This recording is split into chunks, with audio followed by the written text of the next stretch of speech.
Assalamualaikum warahmatullahi wabarakatuh. Bismillahirrahmanirrahim. Alhamdulillahirabbil alamin. Wassalatu wassalamu ala Rasulillah Sayyidina Maulana Muhammad ibn Abdillah wa ala alihi wa sahbihi wa mawala wa la hawla wa la quwwata illa billah.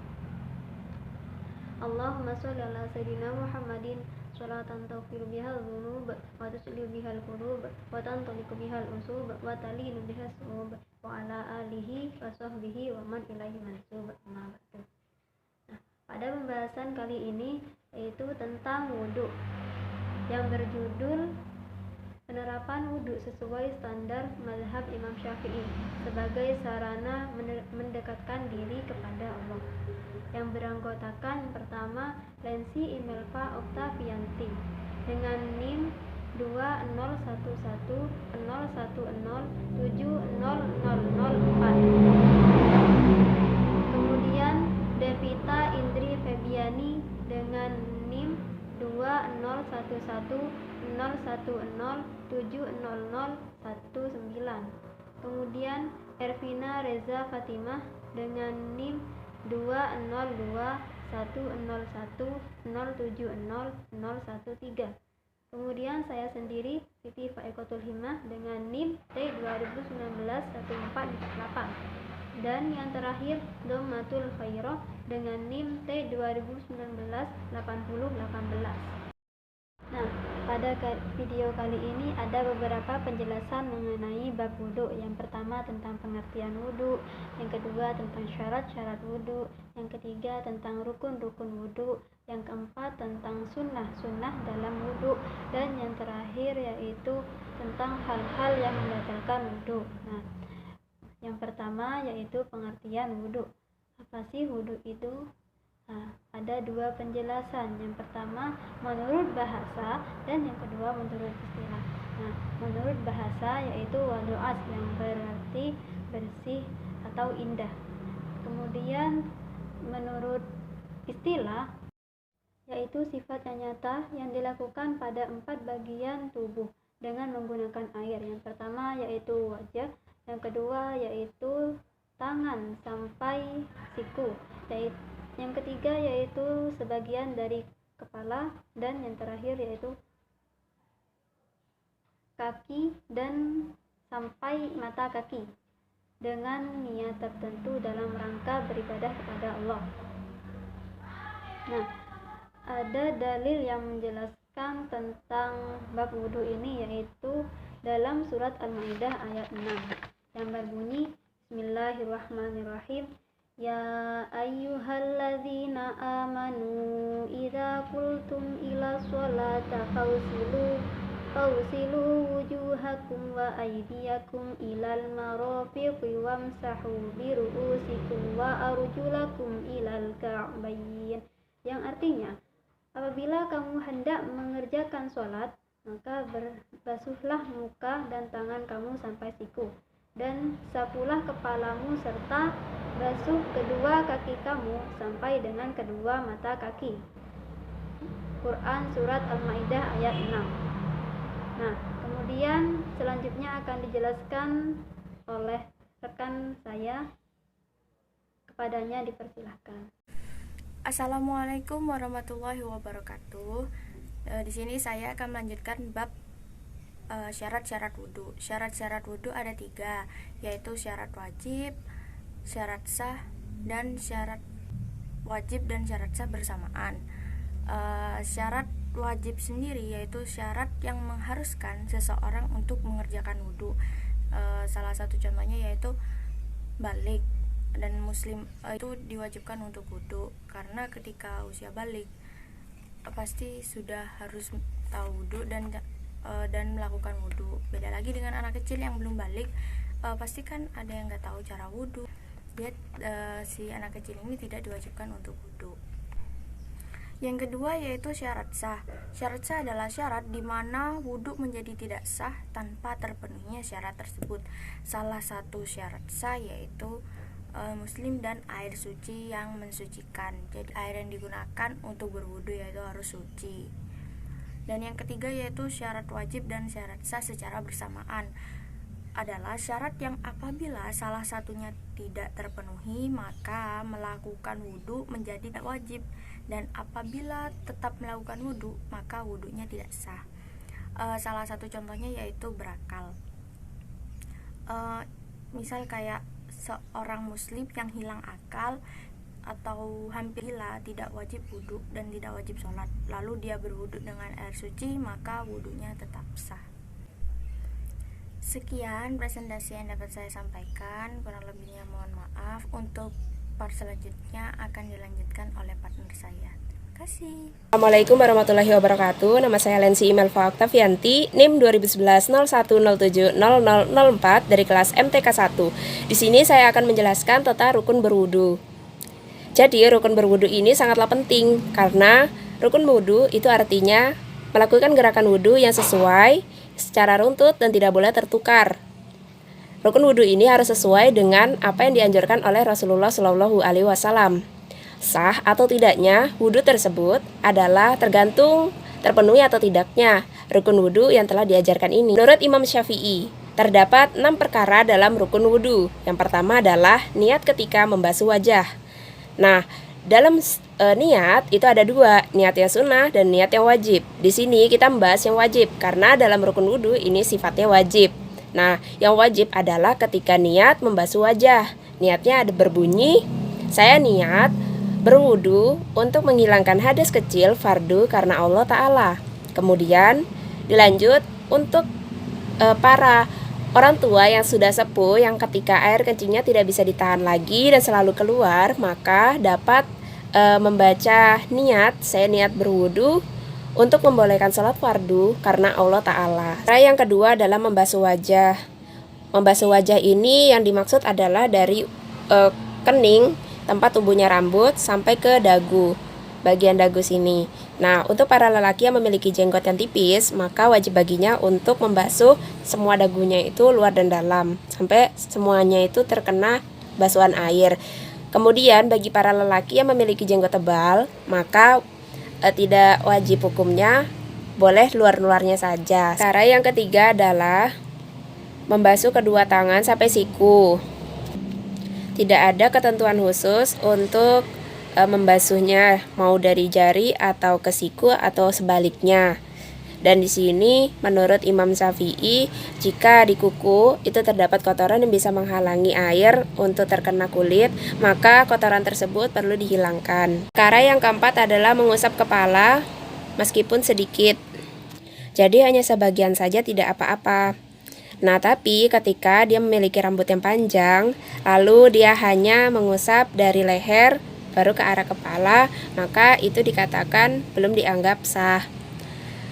Nah, jadinya menurut Imam Syafi'i, mengusap sebagian kepala itu harus mengenai rambut yang ada di kepala. Cara yang kelima atau rukun yang kelima yakni membasuh kedua kaki dari mata kaki. Menurut Imam Syafi'i, kegiatan ini perlu dilakukan sampai di atas mata kaki. Begitu pula juga di telapak kaki, itu hukumnya wajib. Bagi orang yang memiliki luka dibungkus sehingga tidak boleh terkena air, karena jika terkena air itu bahaya, maka boleh baginya untuk tidak mengenakan air pada bagian yang sakit tersebut. Tetapi apabila dia memiliki luka tetapi jika terkena air maka luka tersebut tidak apa-apa, maka hukumnya menjadi wajib ya untuk tetap membasuh kakinya tersebut dengan air.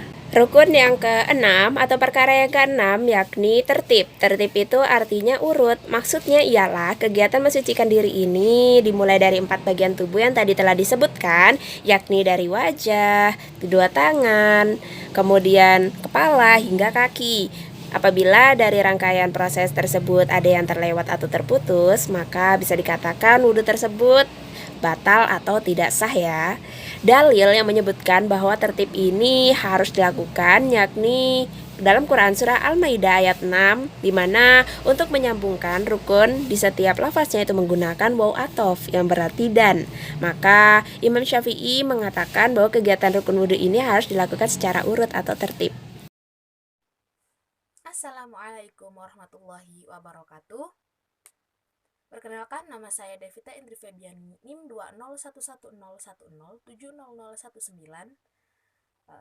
Di kesempatan kali ini saya akan menjelaskan tentang sunnah wudhu. Sebelumnya, adakah yang sudah tahu apa itu sunnah?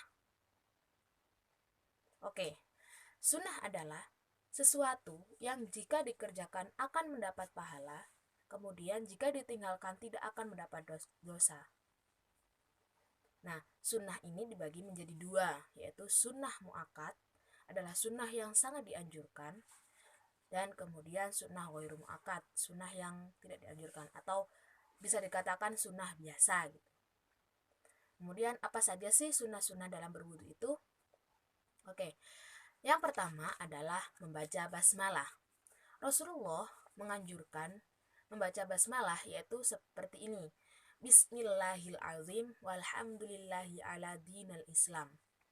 Atau boleh juga membaca Alhamdulillah atau Asyhadu an la ilaha illallah. Sudah dianggap melaksanakan sunnah. Kemudian sunnah yang kedua adalah niat. Niat di sini berbeda dengan rukun wudu.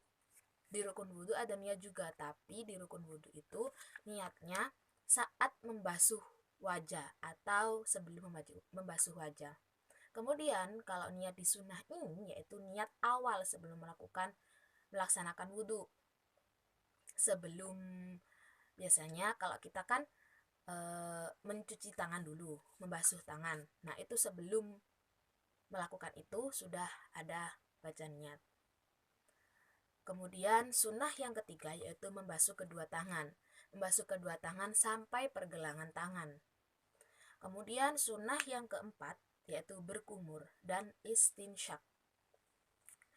Cara berkumur yaitu mengambil air dengan telapak tangan, kemudian dimasukkan ke dalam mulut, kemudian dikumur dan dikeluarkan kembali. Beberapa ulama madhab berpendapat bahwa jika sampai air itu tertelan maka tidak apa-apa. Kemudian istinsyak. Istinsyak yaitu memasukkan air, menghisap air ke hidung sampai pangkal hidung, sampai tulang hidung yang paling atas, yang lunak itu.